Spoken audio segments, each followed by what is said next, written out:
로마서 12장 3절에서 7절의 말씀입니다. 우리 제가 먼저 읽도록 하겠습니다. 내게 주신 은혜로 말미암아 너희 각 사람에게 말하노니 마땅히 생각할 그 이상의 생각을 품지 말고 오직 하나님께서 각 사람에게 나누어 주신 믿음의 분량대로 지혜롭게 생각하라.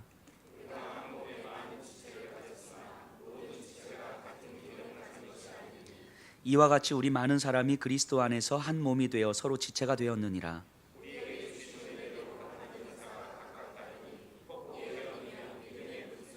함께 읽습니다. 혹 섬기는 일이면 섬기는 일로, 혹 가르치는 자면 가르치는 일로. 아멘. 자리에 하나님, 이 시간 하나님의 말씀을 듣습니다. 하나님의 말씀이 우리의 영혼을 찌르게 하시고 우리의 폐부를 찌르게 하시고 그 말씀이 때로는 우리를 아프게 하지만 그 말씀으로 말미암아 우리가 다시 회복되고 일어서서 그리스도의 십자가 앞으로 한 걸음 더 나가게 하여 주시옵소서.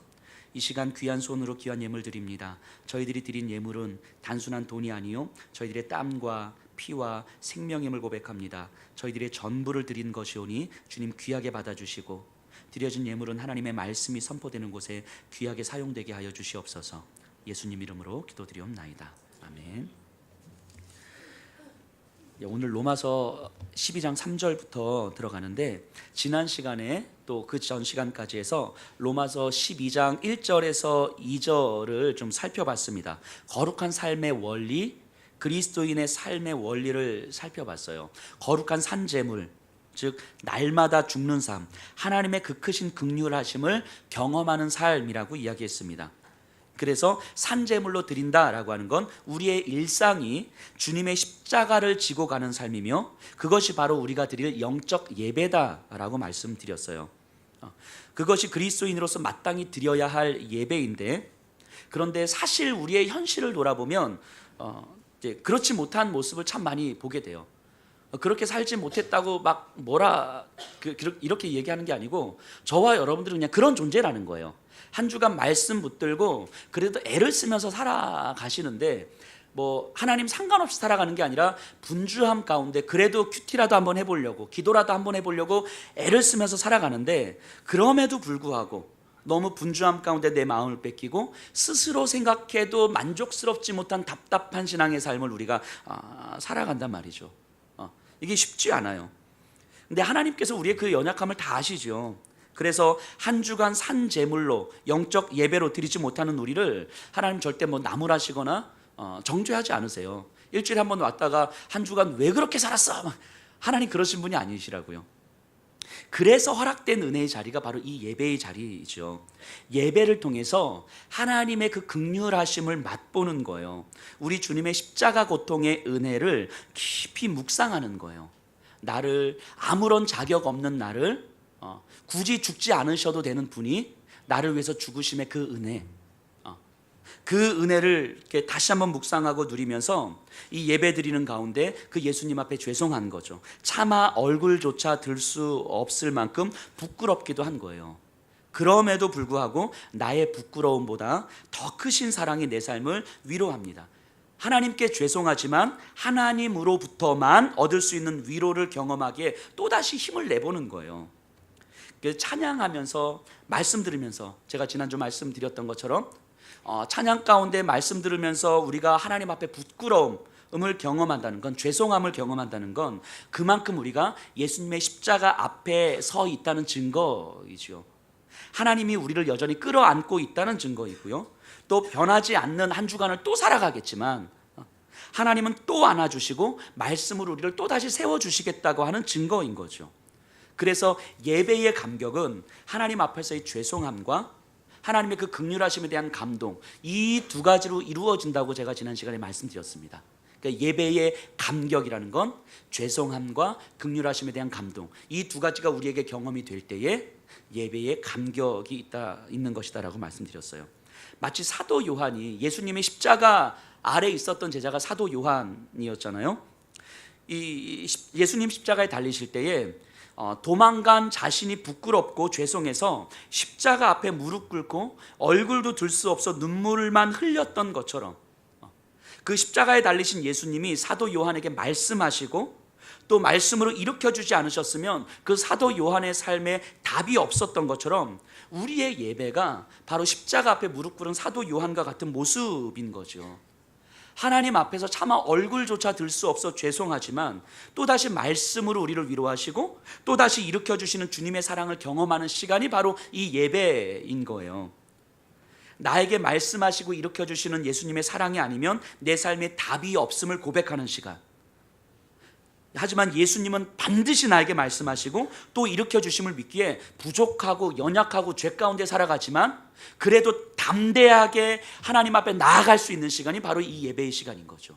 그래서 이 예배의 자리는 한 주간 잘 산 사람들이 나오는 것이 아니고 부족하고 죄 가운데 무너지고 넘어지고 하나님과 상관없이 살아가고 이런 사람들이 그럼에도 불구하고 나를 포기하지 않으시는 그 하나님의 사랑을 믿기에 담대하게 나오는 거예요. 때로는 뻔뻔하지만 죄송함 가운데 담대함으로 나오는 거예요. 그리고 하나님은 여전히 나를 안아주시는 거죠. 우리는요 계속 말씀드리지만 성경에 나오는 대로 살 수가 없어요. 주님 나라 갈 때까지 그래요. 저도 그렇고 여기 계신 분들도 그렇죠. 우리의 힘으로는 절대로 그렇게 살 수가 없어요. 그렇기 때문에 이 예배를 드리고 일상으로 돌아가시면서 우리 안에 이 간절한 몸부림이 있는 거예요. 하나님 나를 좀 붙들어 달라고. 내가 하나님을 붙들 힘이 없으니 내가 붙들려고 하면 이 주일 저녁까지는 붙들겠는데 월요일부터는 내가 붙들 힘이 없으니 하나님이 나를 좀 붙들어 달라고. 이 애원하는 거예요. 내가 하나님을 붙들 때는 이 손을 언제든지 놓을 수 있다는 사실을 우리가 알기 때문에 하나님이 나를 좀 붙들어 달라고 애원하는 거예요. 주님 닮은 삶을 살고 싶은데 내 힘으로는 도저히 그렇게 안 되니까 이제까지 신앙생활 10년, 20년, 30년 해도 사실은 내 힘으로는 그렇게 도저히 안 되니까 하나님이 나를 좀 붙들어 주셔서 하나님의 은혜로, 성령의 은혜로 나를 좀 채워주셔서 내가 조금이라도 주님 닮은 모습으로 살게 해달라고 그렇게 애원하는 거예요. 매달리는 거예요. 그리고 그렇게 매달리는 그 삶 속에 하나님이 일하시는 거예요. 그 삶 속에 하나님이 일하실 때에 하나님의 말씀이 우리의 삶에서 현실이 되고 하나님의 말씀이 우리에게 진짜가 되어지는 것을 경험하게 되는 거죠. 말씀이 우리의 마음을 어떻게 지켜주시는지, 말씀이 현실이 되므로 내 삶 속에서 어떻게 기적과 같은 그리스도를 닮은 모습이 조금씩 나타나게 되는지 우리가 경험하게 되는 거죠. 여기까지가 지난 시간에 우리가 살펴봤던 내용입니다. 그리고 이로부터 그리스도인의 삶의 구체적인 기준, 실천에 대한 기준이 이제 사도 바울이 언급해요. 이 3절 이하, 오늘 읽은 이하에서요. 먼저 3절 이하에서 사도 바울이 내게 주신 은혜로 말미암아 너희 각 사람에게 말하노니 이렇게 이야기합니다. 내게 주신 은혜로 말한다라는 거예요. 자, 바울의 권면을 잘 보세요. 자기의 생각과 경험, 지식에 근거해서 이렇게 살아라 저렇게 살아라 이런 이야기를 하는 게 아니에요. 목회자가 또는 신앙의 선배들이, 교사들이 내가 경험한 바에 의하면, 내가 알고 있는 성경에 의하면 이렇게 해야 된다 저렇게 해야 된다 이렇게 이야기하는 게 아니라고요. 내 말을 듣게 하기 위해서 목회적 권위를 사용하고 있는 게 아니에요. 자, 모든 사람들은요 근본적으로 권력을 갖고 싶어요. 권력이라는 게 뭐예요? 상대방의 의지와 상관없이 내 힘으로 상대방을 움직일 수 있는 힘이 권력이잖아요. 그래서 아무리 내 마음에 안 들고 더럽고 치사해도 을은 갑 앞에서 꾀갱할 수밖에 없어요. 그렇죠? 이게 권력이잖아요. 아무리 비인격적이고 비도덕적이어도 돈을 가지고 있으니까 내 마음대로 할 수 있는 거예요. 그래서 사람들이 사람을 움직일 수 있는 힘을 갖고 싶어 하는 거죠. 그래서 돈을 갖고 권력을 갖는 거잖아요. 그게 권력이에요. 근데 사람들이 이것보다 더 크게 바라는 것, 더 정말 바라는 거는 힘으로 사람들을 누르는 것보다 더 바라는 건 사람들의 마음을 움직이는 위치에 서기를 원하죠. 그래서 힘으로 강압적으로 누르기보다는 사람들로 하여금 자발적으로 나를 따라오게끔 만드는 그 위치에 서는 것. 이게 사람들이 정말 원하는 바인 거잖아요. 역사적으로 위대한 선동가들이 이러했죠. 히틀러, 택도 이런 사람들이 그랬죠. 자, 히틀러가 연설할 때 사람들이요 억지로 끌려가지 않았어요. 자발적으로 열광하면서 쫓아갔다고요. 사람의 마음을 움직일 수 있는 위치에서 사람들의 마음을 움직이는 거잖아요. 좋은 예로 들면 간디, 만델라, 마틴 루터킹 이런 분들이 그런 위치에 있었던 사람들인 거죠. 힘으로 사람들을 눌러서 억지로 끌고 가는 것이 아니라 그 마음을 움직이는 사람. 인 거죠. 그러니까 사람들은 이런 위치에 있는 사람들, 사람의 마음을 움직일 수 있는 위치에 있는 사람들은 자신을 철저히 성찰하지 않으면, 온전하게 성찰하지 않으면 매우 나쁘고 위험한 영향력을 끼치게 돼요. 히틀러가 그랬던 것처럼 역사의 아픈 기억들을 우리에게 남겨두지 않습니까? 목회자가 바로 그런 위치인 거죠. 목회자는요, 사람들을 뭐 권력과 힘으로 막 억눌러서 싫은 대로 억지로 끌고 가고 이런 사람이 아니잖아요. 자발적으로 순종하게 만들죠. 그렇죠, 자발적으로. 이 성경의 권위로 하나님의 이름으로 성도들을 움직일 수 있는 자리가 이 목회의 자리예요. 그렇기 때문에 이 성직자는요, 목회자는 하나님 앞에서 철저하게 자신을 성찰하지 않으면 매우 위험한 거예요. 나는 거룩하다고 생각할지 모르지만, 성경적이라고 생각할지 모르지만 스스로도 속고 있을 수 있어요. 그러니까 여기 계신 분들은 저를 위해서 기도해 주셔야 돼요. 제가 여러분들의 마음을 움직여서 자발적으로 순종할 수 있도록 하는 위치에 있는 사람이라니까요. 물론 이제 말빨이 약해서 그게 잘 안 될 수도 있는데 이 목회자가 그런 위치라고요. 그러니까 성도님들이 저를 위해서 정말 진지하게 깊이 기도해 주시지 않으면 저도 모르게 속을 수 있어요. 저는 이렇게 목회를 하면서 열심을 내고 거룩하고 성경의 이름으로 뭔가를 막 하는데 사실은 저도 속을 수 있는 거예요. 목회자의 은밀한 욕망을 하나님의 일하심으로 둔갑시키지 않도록 성도님들이 긴장하시면서 저를 위해서 기도해 주셔야 되고, 저 스스로도 하나님 앞에서 끊임없이 살피고 성찰하고 돌아봐야 되는 거예요. 그리고 여기 계신 분들도 마찬가지입니다.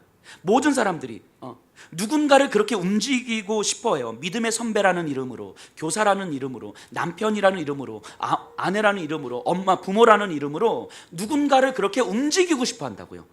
내 자신을 철저하게 성찰하지 않으면 우리는 나도 모르게 내 욕망을 성경과 하나님의 이름이라는 것으로 둔갑시켜서 누군가를 이렇게 막 움직여요. 그리고 결국은 성경이 이거 이야기하잖아, 하나님께서 원하시는 바야 라고 하면서 누군가를 끊임없이 움직이게 만들죠. 이런 걸 경계하셔야 돼요. 자, 바울은요 지금 자신을 그렇게 살핀 거예요. 내게 주신 은혜로 말미암아,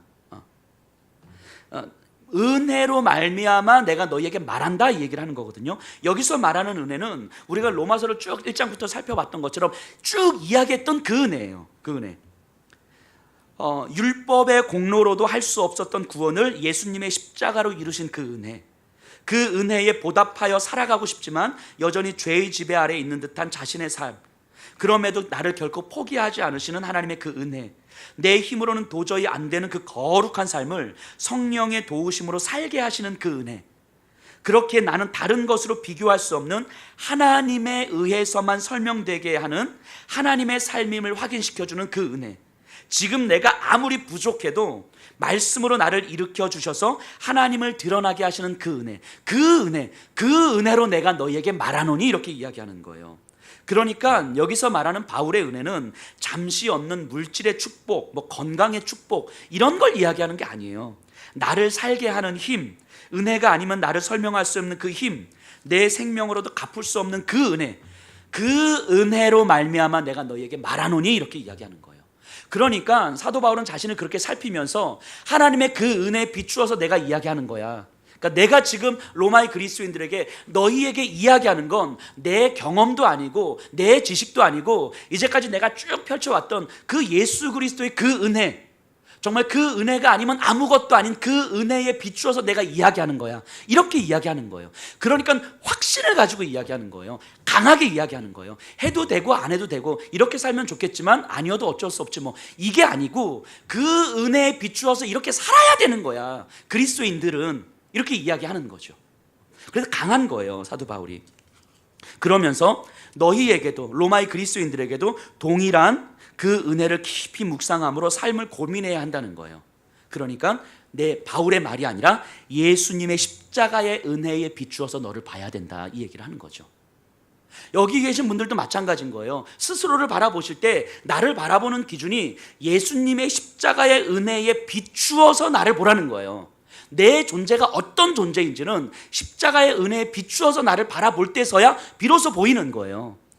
자, 계속 비슷한 말이 계속 반복되는데요, 그 다음에 뭐라고 이야기하냐면 마땅히 생각할 그 이상의 생각을 품지 말고, 이렇게 이야기합니다. 마땅히 생각할 그 이상의 생각을 품지 말고. 자, 이 말은요, 자신을 정직하게 살피란 이야기예요.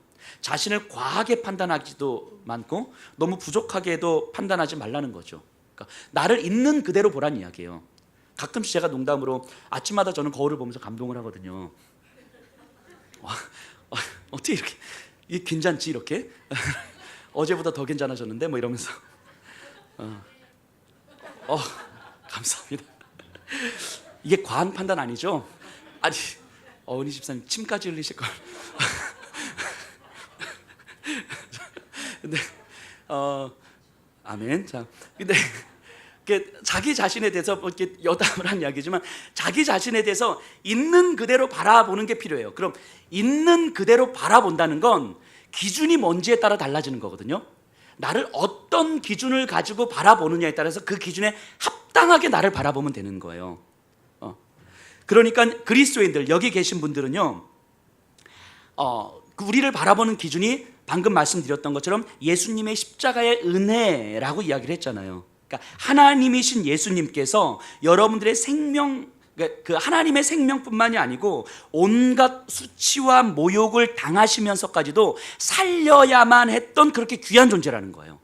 여러분들은, 여기 있는 분들은, 그러니까 하나님께서 당신의 생명을 내어줄 뿐만이 아니고 당신의 피조물의 온갖 수치와 모욕을 당하면서까지도, 그걸 감수하면서까지도 살려야만 했던 그런 귀한 존재라고요. 내가, 여기 계신 분들이 그런 존재라는 걸 생각하시라는 거예요. 그 십자가의 은혜에 비추어서 나를 생각하시라는 거예요. 내가 그런 존재라는 것. 이게 그러니까 다른 어떤 기준으로 과하게 또는 부족하게 판단하지 말고 딱 그 기준으로 바라볼 때, 아, 나는 그 예수님께 그렇게 귀한 존재구나. 그러니까 여기 계신 분들은 돈이 좀 없다고 해서 자존심 상할 사람이 아닌 거예요. 예수님으로 인한 어떤 생명을, 예수님께 그렇게 귀한 존재라는 것과 돈이 없는 것과는 비교가 할 수 없는 거예요. 예수님께 그렇게 귀한 존재라는 것과 건강이 좀 안 좋은 것, 이런 건 비교할 수 있는 게 아니라는 거예요. 우리의 가정에 상처가 많고 아픔이 많은 것, 그런 것과 비교할 수 없다는 거예요. 내 존재가 그런 존재라는 거예요. 내 존재가 영원한 생명을 선물로 받은 나와 여러분들이 영원하지 않은 것들 때문에 자존심 상하지 않아도 된다고 말씀하시는 거예요. 이게 마땅히 생각할 그 이상의 생각을 품지 말고 이 얘기를 하는 거예요. 이게 그리스도인이라는 거예요. 이 기준을 명확하게 가지라는 거예요. 사도 바울이 이 기준을 명확하게 갖지 않으면 그리스도인으로서 살아갈 수 없다는 거예요. 조금 더 착하게 살아갈 수 있고 조금 더 나누면서 살아갈 수는 있지만 그거는 그냥 선한 삶인 거지 그리스도인의 삶이 아니라는 거예요. 그리스도인의 삶은 이 기준이 분명한 거예요. 내가 나를 바라보는 기준은 예수님의 십자가의 은혜에 비추어서 나를 보는 거예요. 그러니까 영원한 생명을 가지고 있는 내가 영원하지 않은 것들 때문에 자존심 상해하고 절망하고 힘들어하고 무너지고 이러지 않아도 된다는 거예요. 그리고 또 한편으로는 예수님의 은혜보다 앞서서 스스로 무언가 할 수 있다고 판단하지 말라는 거예요. 자신이 뭔가 대단히 하나님을 위해서 헌신할 수 있는 것처럼 그렇게 생각하지 말라는 거예요. 우리는 그 은혜가 아니었으면, 십자가의 은혜가 아니었으면 아무것도 할 수 없었던 존재라는 걸 기억하라는 거예요. 이게 마땅히 생각할 그 이상의 생각을 품지 말고 나를 있는 그대로 정직하게 바라보라 라고 하는 사도 바울의 이야기인 거죠. 그리고 계속해서 바울은 이렇게 이야기합니다. 각 사람에게 나누어 주신 믿음의 분량대로 지혜롭게 생각하라. 이렇게 문장을 이어가요. 여기서 이 믿음의 분량이라는 말이 우리를 조금 헷갈리게 만드는데 이게 이제 믿음의 양, 그래서 어떤 사람한테 믿음을 뭐 10만큼 주고 어떤 사람한테는 믿음을 뭐 5만큼 주고 근데 이런 의미가 아니고 여기서 믿음의 분량이라는 말은 이 척도라는 의미, 기준, 척도라는 의미예요. 이 단어 자체가 이제 메트론이라는 단어를 쓰는데 이게 기준, 척도를 뜻하는 말이거든요. 그러니까 이 나를 바라볼 때에 상황, 환경, 욕망 뭐 어떤 것에 비추어서 나를 바라보지 말고 믿음의 기준, 믿음의 척도에 비추어서 나를 바라보라는 거예요. 이 믿음의 척도가 앞서서 우리가 뭐라고 이야기했어요? 예수님의 십자가의 은혜에 비추어서 나를 보라는 거죠. 이 믿음의 척도, 그래서 믿음의 척도대로 우리를 지혜롭게 생각하라고 이야기하는 거예요. 그래서 예수님의 십자가의 은혜가 그 척도요. 그리고 이후에는 은사에 대한 이야기가 나오거든요. 그 은사가 이제 두 번째 척도라고 이야기하는 거예요. 믿음의 척도는 그래서 두 가지로 이야기해요. 예수님의 십자가의 은혜가 첫 번째 척도요, 은사가 두 번째 척도예요. 그럼 이거를 정리하면 이런 거죠. 나를 십자가의 은혜에 비추어서 생각하고, 그리고 내 삶을 통해서 십자가의 은혜를 드러내야 되는데, 드러내는 방식은 은사를 사용하는 거예요. 나에게 주신 은사를 사용함으로 십자가의 은혜를 드러내는 삶을 사는 것, 이게 이제 두 가지 척도라고 이야기하는 거예요. 이게 모든 그리스도인들에게 주어진 은혜예요. 이거를 꼭 기억하셔야 됩니다. 다시 정리하면요, 내 자신을 바라볼 때 십자가의 은혜에 비추어서 나를 바라보고 그 어떤 것도 나를 판단하는 기준이 될 수 없다라는 사실을 내가 받아들여야 되는 것이고요. 그리고 내 삶 속에서 그 십자가의 은혜, 예수 그리스도의 십자가의 삶을 드러내야 되는데, 드러내는 방식이 각 사람마다 주신 그 은사를 통해서 드러난다고요. 은사가 없는 사람은 없다라고 이야기하는 거예요. 그 은사를 드러내므로 십자가의 은혜를 드러내는 거죠. 바꿔 말하면 우리의 은사를 사용하는 이유는 내가 내 이름을 드러내고 내가 잘났다라는 것을 드러내기 위함이 아니고 그리스도의 십자가의 은혜를 드러내는 것에 목적이 있다는 거예요. 자, 이게 이제 두 가지 기준, 그리스도인의 삶의 두 가지 기준이라고 이야기해요. 그럼 조금 더 구체적으로 그 은사가 뭐냐라고 이제 이하에 나오는 거거든요. 이 4절에서 6절까지 제가 한번 읽어볼게요.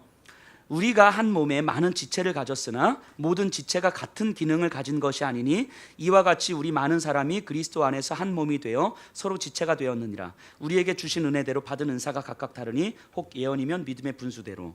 자, 이제 몸의 지체에 대한 이야기를 합니다. 우리가 많이 들어봤을 법한 이야기입니다. 우리가 그리스도의 몸을 이룬 지체라는 거예요. 근데 이거를 그리스도의 몸이 있고 여기에 이렇게 딱 붙어 있는 게 아니고, 그리스도의 몸은 따로 없어요. 그리스도 몸이 따로 있는 게 아니고, 그리스도는 머리고 머리에 붙어 있는 몸들이 바로 여기 계신 분들이라는 거예요. 몸에 우리가 붙어 있는 것이 아니고 여러분들을 통해서 몸이 이루어지는 거예요. 그러니까 한 사람, 한 지체가 없어도 몸이 그대로 존재하는 게 아니고, 한 사람이 없어도 몸이 안 이루어지는 거예요. 그거 지체라고 이야기하는 거죠. 그래서 머리인 그리스도의 지도를 받는 지체, 각 지체를 한번 생각해 보세요. 그러면 이 몸을 비유하고 있는 거잖아요.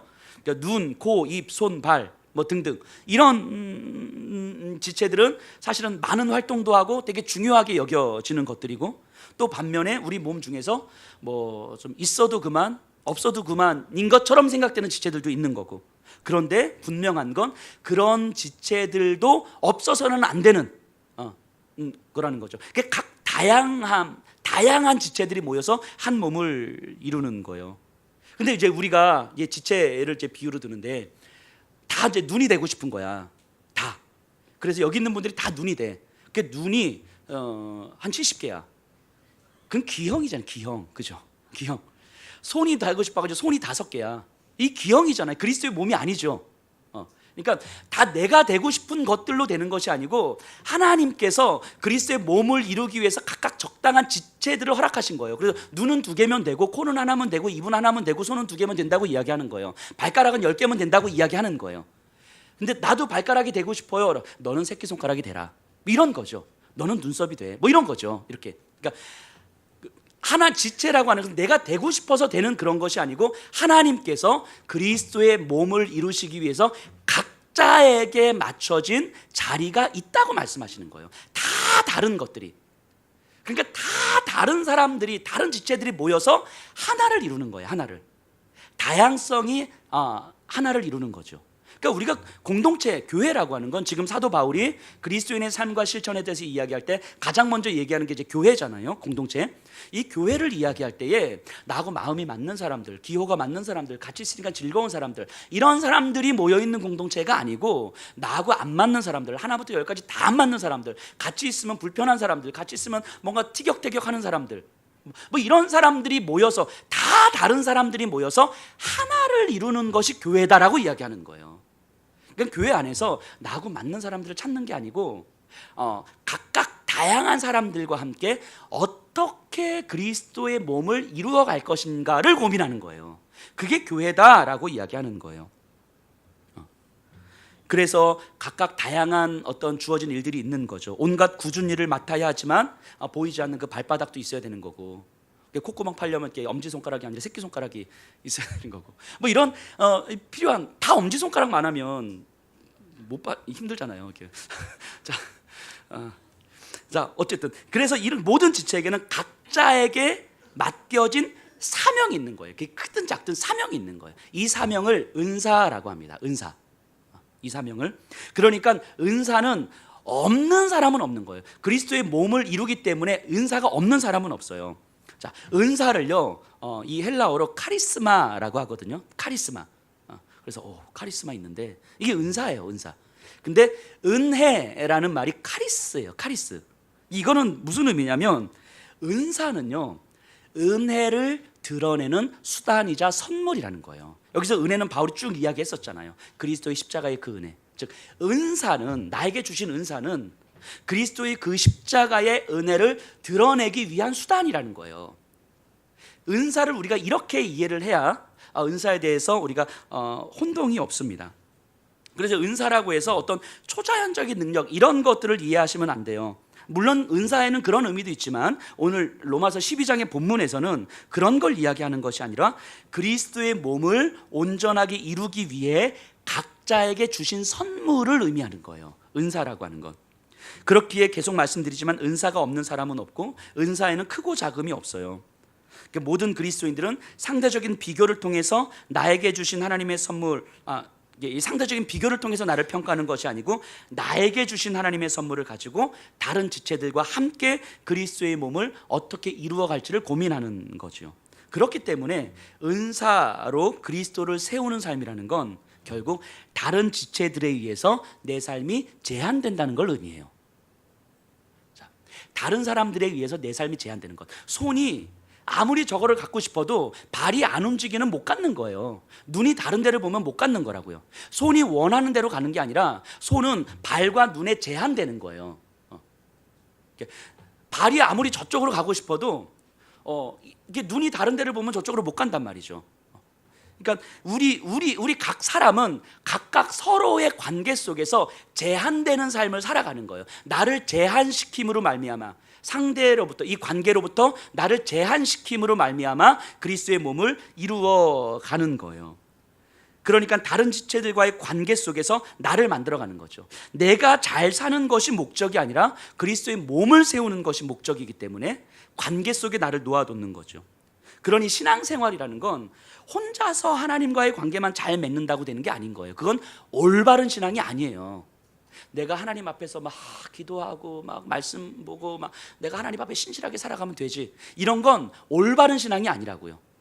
그래서 간혹 물론 교회는 하나님 보고 나오셔야 되지만 교회 하나님 보고 나오지 사람 보고 나옵니까? 이거는 반만 맞고 반은 틀린 말이죠. 하나님 앞에 선다는 건 사람들과의 관계에서 나를 제한시킴으로 말미암아 그리스도의 몸을 온전하게 세울 때에 그것을 하나님 앞에, 우리가 하나님 앞에 선다, 이렇게 이야기하는 거예요. 관계와 상관없이, 나를 제한시키는 것과 상관없이 내가 하고 싶은 방식으로, 나만의 방식으로 하나님을 찬양하고 막 기도하는, 이런 걸 하나님 앞에 선다라고 이야기하지 않는다고요.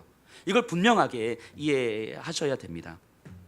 그래서 내가 하고 싶지 않은 일, 마음에 내키지 않는 상황, 감정이 상하는 상황, 상처도 받고 실망도 하고, 그런 관계 속에 나를 내어놓는 거예요. 그러면서 나를 깎고 또 깎으며 나로 인해서 다른 이들을 세우고, 그러면서 그리스도의 십자가의 은혜를 드러내는 삶을 사는 거예요. 그게 교회고, 그게 그리스도인이고, 그게 하나님 앞에 선다라고 이야기하는 거예요. 교회는요, 사실은 상처 많이 받습니다. 교인들이 왜 저래? 사실은 교인들은 그래요. 교인들 그래요. 교회 다니는 사람들이 교회 안에서 상처도 받고요, 뭐 실망도 하고 다툼도 일어나요. 교회이기 때문에 뭐 완전하고 너무 막 헌신하고 사랑하고 겸손하고 막 있으니까 너무 풍성하고 이러지 않는다. 이런 교회를 혹시 경험해 본 적 있으세요? 이건 주님 나라 가서야 경험할 수 있는 공동체일 것 같고요. 그런 공동체를 지향하지만 우리의 약함이 그렇게 만들지 않는다고요. 그러니까 공동체 안에서는 상처를 주고 받을 수 있어요. 그렇다고 일부러 주지 마세요. 실망할 수도 있다고요. 때로는 다툴 수도 있어요. 의견이 안 맞을 수 있다고요. 주는 거 없이 미울 수도 있어요. 교회 공동체 안에서도. 그래서 때로는 피곤하고 그게 싫은 거예요. 거기에 감정 소비하는 게 싫은 거예요. 그래서 그 관계에서 벗어나서 그냥 내가 그냥 하나님 앞에 서면 되지 뭐, 이런 생각들을 하게 된다고요. 그런데 바울은 그게 아니고 그런 관계 속에 나를 놓아두라고 이야기하는 거예요. 그런 관계 속에, 부족한 사람들과의 관계 속에 나를 놓아두고 그 관계를 통해서만 그리스도의 십자가의 은혜는 드러난다고 이야기하는 거예요. 그 관계를 통해서만, 그 관계를 통해서만 나의 연약함과 나의 죄성이 드러나고 내가 깎여지고 내가 무너지고 나의 부족함을 보고, 그래서 성령 하나님의 은혜로 성령의 하나 되게 하신 힘을 경험할 수 있다고 이야기하는 거예요. 우리 7절에 보면 혹 섬기는 일이면 섬기는 일 이렇게 나와요. 여기 은사들을 우리가 다 살펴보지는 않겠지만 오늘 섬기는 일과 예언의 은사를 우리가 한번 살펴볼 텐데, 자, 섬김의 은사, 이 틀 안에서 우리가 생각하는 거예요. 자, 섬김의 은사를 생각해 보면요, 봉사하는 거잖아요. 그러니까 여기서 섬긴다, 봉사한다는 것은 나를 내어주는 거거든요. 내 시간, 내 물질, 내 에너지, 내 마음, 내 삶을 내어주는 거거든요. 자, 여기 계신 분들 중에서 어떤 분이 내가 그래도 우리 지체들을 섬기고 교회를 섬겨야지 하면서 매주 토요일마다 와서 이제 의자를 막 닦아요. 우리 의자 바꾼 지도 얼마 안 됐는데 이제 막 닦습니다. 이렇게 닦고 있는데 어떤 집사님이 앉아서 커피를 마시다가 커피를 흘린 거예요, 의자에. 뭐야, 지금 내가 닦고 있는 거 보여 안 보여? 정신이 있어 없어? 진짜 개념이 없는 거 아니야? 뭐 이런 마음이 막 불쑥불쑥 올라오시잖아요. 그게 정상이에요. 저는 안 그런데 이러지 마세요. 그게 정상이에요. 그게 정상. 저도 그래요. 저도 이렇게 제가 이렇게 청소하고 있는데 애들이 막 뛰어다니면서 아이스크림을 딱 버리면은 순간 화가 확 올라와요. 확 올라와서 이렇게 야 얘기한다고요. 이게 정상이에요.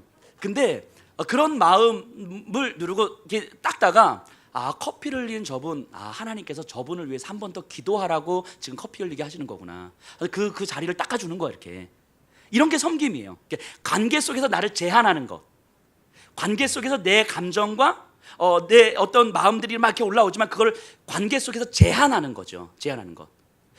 다른 지체를 섬기고 다른 지체를 통해서 그리스도의 몸을 세우기 위해서 나를 제한하는 방식이 바로 이런 거죠. 근데 이런 관계 속에 나를 놓아두는 것. 근데 그런 관계 속에 있으면 때로는 힘이 들어요. 마음도 지치고 실망도 되죠. 한편으로는 내가 이걸 왜 하고 있나 싶은 생각도 들고, 아무도 알아주지 않는데 맨날 커피나 흘리고 자빠져 있고 막 이러면 이제 내가 뭐 하고 있지 막 이런 생각이 막 드는 거죠. 그런데 마음이 지치고 다시 이 의자를 다음 주에 와서 닦아야 되나 말아야 되나 일주일 동안 고민하다가 이런 마음들이, 이렇게 포기하고 싶은 마음들이 드는 거죠. 근데 그때 그 자리에서 십자가의 예수님을 만나는 거예요. 그 자리에서 그렇게 죽으시지 않아도 되는 분이었잖아요. 굳이 그렇게 하지 않아도 되시는 분이었다고요. 그럼에도 불구하고 나 하나 살리시겠다고 그 달리신 그 십자가의 예수님을 다시 보는 거예요. 그 주님도 굳이 그렇게 하지 않으셔도 되는 그 일을 감당하셨단 말이죠. 나도 지금 굳이 이렇게 하지 않아도 되는 그 일을 그 십자가를 묵상하면서 감당하게 되는 거죠. 그게 지체를 살리고 그리스도의 몸을 세우는 섬김인 거죠. 관계 속에서 나를 제한하는 방식인 거죠. 그렇기 때문에 섬김의 자리에 더 서게 되는 거예요. 상처받는 것이 두렵지만 그로 인해서 누군가를 섬길 수 있다면, 그로 인해 그리스도의 몸을 세울 수 있다면, 그래서 십자가의 예수님을 더 깊이 만날 수 있다면 기꺼이 상처받는 자리에 나를 내어주는 거예요. 이 교사의 자리, 또 뭐 순장의 자리, 또 여기저기 뭐 식당으로, 또 뭐 청소로 이렇게 섬김의 자리는 사실은 뭐 방송팀, 찬양팀, 사람들 앞에 서기 때문에 때로는 칭찬도 받지만 때로는 조금만 잘못하면 이렇게 여기저기서 왜 그런데? 뭐 이러면서 이렇게 한단 말이죠. 그런 말이 들린단 말이죠. 들려요. 그럼에도 불구하고 이를 통하여서 나를 제한하는 방식으로 지체들을 섬기고 공동체를 섬길 때, 그때 비로소 그리스도의 몸이 세워지는 것이고 십자가의 예수님의 은혜가 경험이 되는 거죠.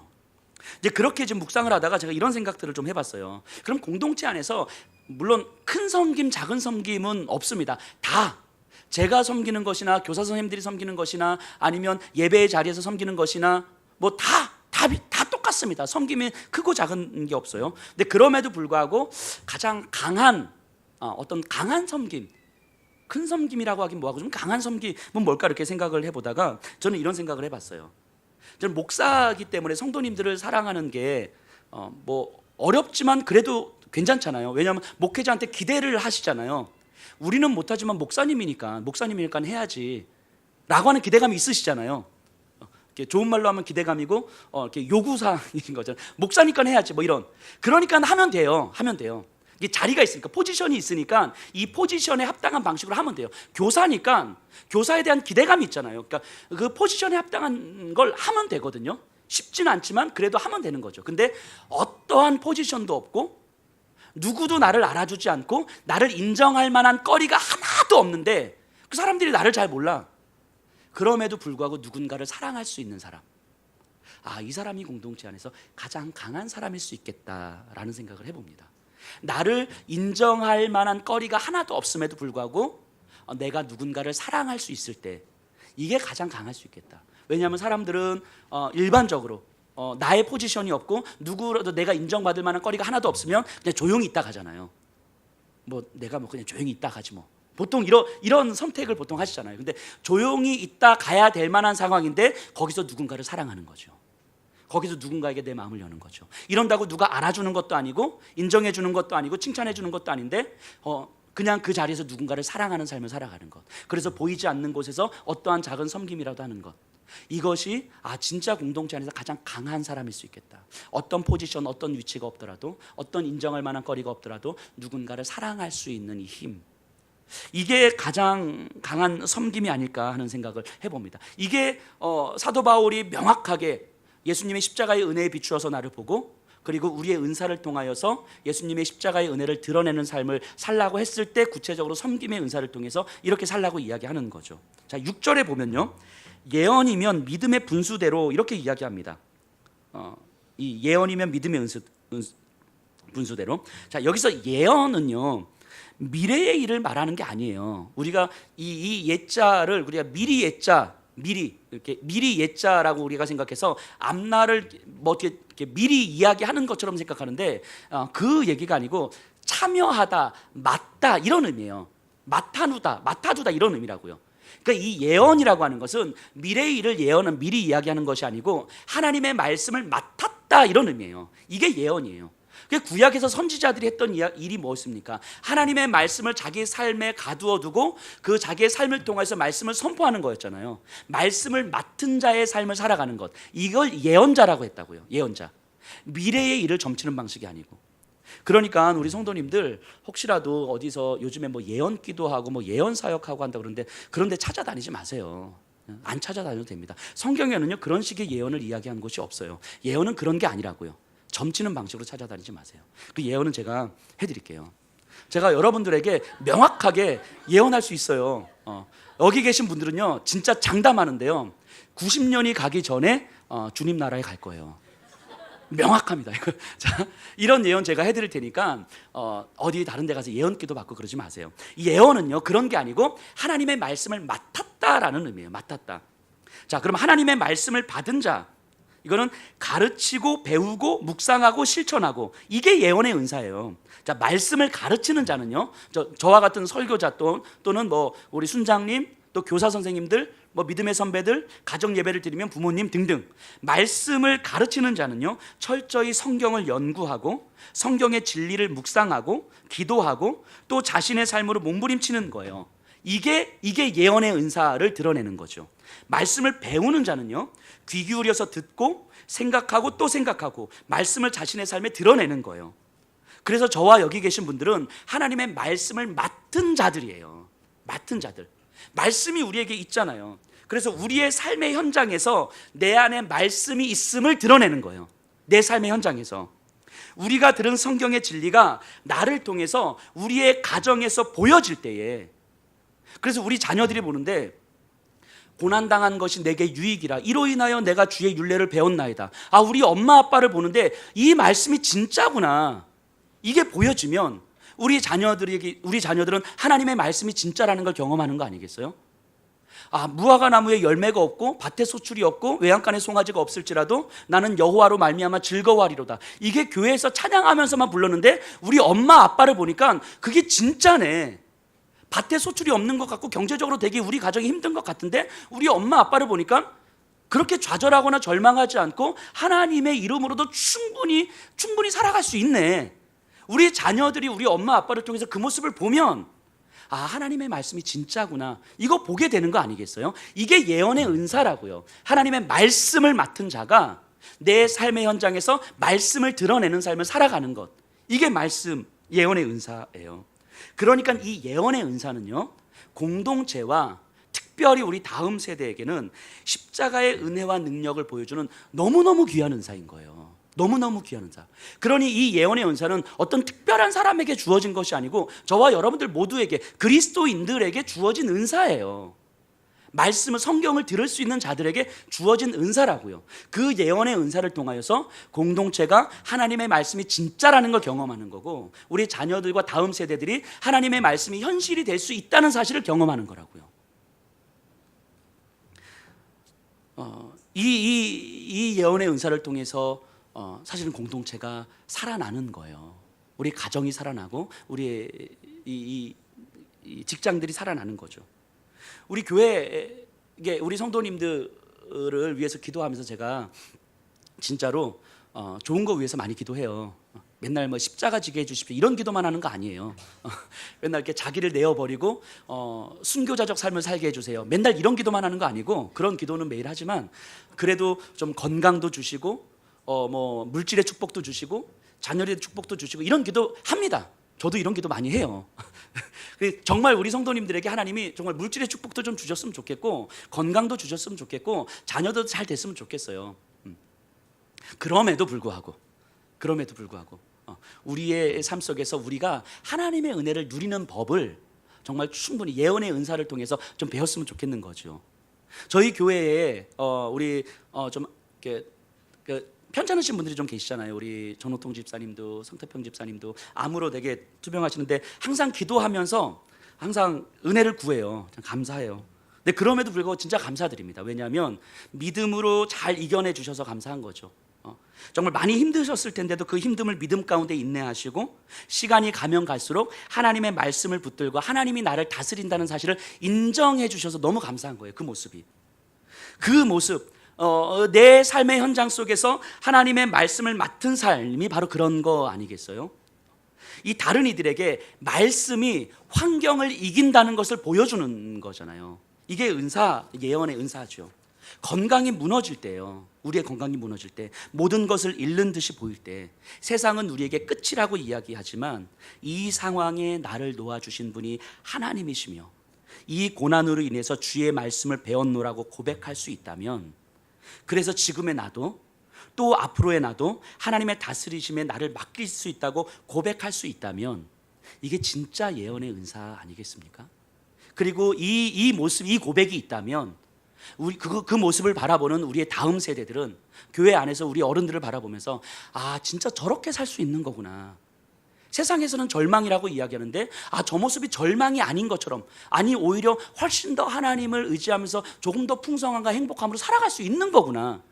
교회가 아니고서, 하나님의 말씀이 아니고서 저 모습을 내가 어디서 볼 수 있을까? 우리 다음 세대들이 우리 어른들을 보면서 이런 모습을 볼 수 있다면 그것이 참된 예언의 은사 아니겠습니까? 그리고 그 모습이 공동체를 살리고 다음 세대들을 살린 거 아니겠어요? 경제적으로 많이 어려운데 그럼에도 불구하고 불법을 행하지 않고 점차 힘겨워지는데도 불구하고 성경의 가르침에서 벗어나지 않으려 몸부림치면서 십자가의 은혜를 고백할 수 있다면, 그래서 먹고 사는 문제가 점점 갈수록 힘들어지지만 이것 때문에 내가 십자가의 은혜를 버릴 수가 없고, 아니 먹고 사는 문제보다 나를 살리신 영원한 생명을 허락하신 예수님의 십자가의 은혜가 더 커서 내가 그것 때문에 좌절하지 않고 절망하지 않고 위축되지 않고 자존심 상하지 않고 능히 당당하게 살아갈 수 있음을 고백할 수 있다면, 그 모습을 바라보는 우리 다음 세대들이, 우리 청소년 아이들이 우리 어른들의 그런 모습을 보면서 하나님의 말씀이 진짜구나, 그리스도의 몸을 세워간다는 것이 저런 거구나, 이런 거 배울 수 있지 않겠어요? 교회를 통해서 사람들에게 많은 상처를 받았어요. 나 스스로도 건사하기 힘들고 다른 이들을 챙겨줄 만큼 마음이 넉넉하지 않아요. 그러나 내가 가는 길을 그가 아시나니 그가 나를 단련하신 후에는 내가 순금같이 되어 나오리라 는 이 말씀을 내 삶에 두어서 내가 받은 이 상처를 누군가를 향한 위로로 바꾸어낼 수 있다면, 그래서 상처 입은 치유자로 내가 설 수 있다면, 그 모습을 우리 공동체 안에서 우리 다음 세대들에게 우리가 보여질 수 있다면, 그것이 참된 예언의 은사 아니겠어요? 그것을 통하여서 정말 다음 세대들이 하나님의 말씀을 품고 살아가는 것이 저런 거구나. 그리스도의 공동체가 그리스도의 몸으로 세워져 간다는 것이 저런 거구나. 자연스럽게 보고 배우는 거 아니겠습니까? 저와 여기 계신 분들은요, 그리스도인들은 십자가의 사랑으로 공동체를 세우고 다른 이들을 세우는 삶으로 부르심을 받은 자들이 분명해요. 그게 영적 예배요, 구체적인 삶의 방식인 거예요. 그런 우리들을 통하여서 이 섬기는 은사, 예언의 은사 외에도 여기는 몇 가지가 쭉 이야기 나오지만 이 모든 은사들을 통하여서 우리는 정말 공동체를 세우고 우리 다음 세대, 우리 자녀들에게 참된 믿음을 가르쳐 줄 수 있는 거죠. 바울은요, 이 말씀을 한 줄 한 줄 눈물로 기록하고 있는 거예요. 이 바울의 권면을 우리가 정말 진지하게 들었으면 좋겠습니다. 진지하게. 그리고 오늘 우리에게 교회를 그리스도의 몸으로 살아가는 우리 그리스도인들에게 정말 진지하게 이렇게 살아가야 되는 거라고 이야기하는 거예요. 살아가도 되고 안 해도 되고 이게 아니라 이렇게 사는 거라고 이야기하는 거예요. 그래서 우리를 바라보는 기준이 두 가지라고 이야기하는 거죠. 예수님의 십자가의 은혜와 나에게 주신 그 은사, 이걸 가지고 십자가의 은혜를 드러내는 삶을 살아가는 것이 그리스도인이라고 이야기하는 거예요. 그러다가 부족하고 그러다 무너지고 그러다 안 돼도 하나님은 또다시 불러주셔서 예배 가운데 공동체 가운데 다시 세워주신단 말이죠. 바울은 진지하게 이 권면을 하고 있어요. 우리가 이 권면을 정말 진지하게 들으셔야 돼요. 이 12장 요 본문에 대해서 종교개혁자인 마틴 루터가 16세기 이 로마서에 대해서 쓴 글이 있어요. 마틴 루터가. 그 중에서 이 12장 이 본문을 마틴 루터가 주예를 하면서 이런 이야기를 하는데, 요 이야기를 좀 하면서 마무리를 해볼게요. 이 가르침은 명백히 성령의 가르침이다. 우리는 우리 자신을 비교적 사소한 문제들로 가득 채워놓고 있다. 교회를 짓고 교회 소유지를 확장하며 돈을 축적하고 교회에 좀 더 많은 장식과 금, 은, 그릇을 채워놓고 오르간을 설치하며 요란한 전시품들을 갖다 놓는 데만 열중하고 있다. 우리는 이런 종류의 활동에는 온갖 경건을 다 행하면서도 사도가 여기서 명령한 바에는 조금도 관심이 없다. 이게 지금 500여 년 전에 쓴 글이에요. 500여 년 전에 당시의 교회를 향하여서. 근데 500여 년이 지난 오늘날에도 이 글이 좀 여전히 유효하지 않습니까? 교회와 그리스도인들이 교회를 짓고 교회 소유지를 확장하고 돈을 축적하고 교회에 좀 더 많은 장식을 하는데 요란한 전시품들을 갖는 데만 열중하고 있고 이 성령의 명령, 사도의 가르침에는 전혀 관심이 없는, 하지만 사도 바울은 어디에 관심이 있냐면 그런 것에 관심이 없고 그리스도인이 어떻게 그리스도의 몸을 세워갈 것인가, 십자가의 은혜에 비추어서 우리를 바라보고 우리에게 주신 은사로 어떻게 그리스도의 몸을 세울 것인가, 여기에만 지금 관심이 있다고요. 여기에만. 이것이 그리스도인이고 이것이 교회다라고 이야기하는 거예요. 이렇게 교회를 세우면 그 다음은 하나님께서 만들어 가시는 거예요. 근데 500여 년 전에 루터가 했던 이 이야기가 500여 년이 지난 이 한국 땅에서 여전히 유효하다라고 하는 이 현실이 사실은 우리가 너무 마음 아파해야 되는 거잖아요. 너무 가슴을 찢어야 되는 일인 거잖아요. 여전히 우리가 사도가 이야기하고 권면하는 것에는 크게 관심이 없고 어떻게 교회를 화려하게 만들고 어떻게 교회를 크게 만들고 이런 것들에만, 어떻게 교회를 내가 뭐 더 많이 하고 내가 더 인정받고 이런 것들에만 관심을 갖는 것이 500여 년 전의 교회의 모습이었다고요.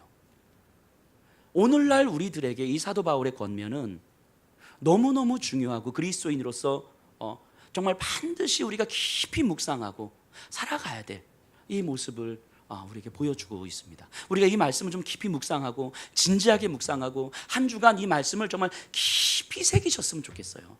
교회 공동체를 통해서 그리스도인들을 통하여서 하나님께서는 어떻게 살기를 원하시는가, 이 모습으로 한 주간을 살고 우리 다음 주간에 또 환한 모습으로 하나님 앞에 섰으면 좋겠습니다.